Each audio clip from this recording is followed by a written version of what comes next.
প্রশ্নে বলা হয়েছে একটি বৃহত্তম সংখ্যাটি নির্ণয় করুন যা n³ - n ইন্টু n-2 আকারের প্রতিটি সংখ্যাকে নিঃশেষে বিভাজ্য করে।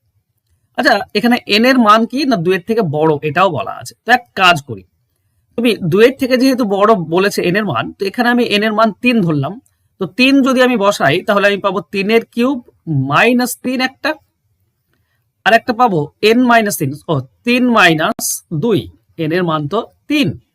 তাহলে এখানে 27 থেকে 3 বাদ দিলে হবে 24, আর 3 থেকে 2 বাদ দিলে 1, তার মানে আমরা পাচ্ছি 24।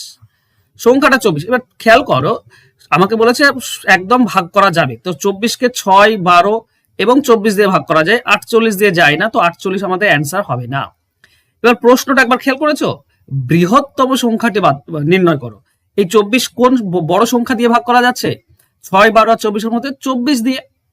যদি বিশ্বাস না হয় তো ঠিক আছে, আমি আরেকটা করি।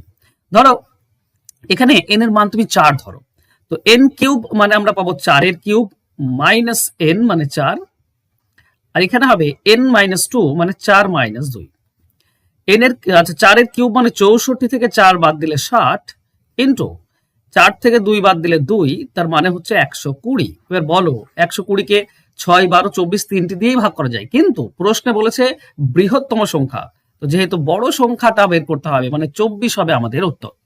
আশা করছি বুঝতে পেরেছো। যদি ভালো লাগে তো অবশ্যই একটা লাইক করে দিও। ধন্যবাদ।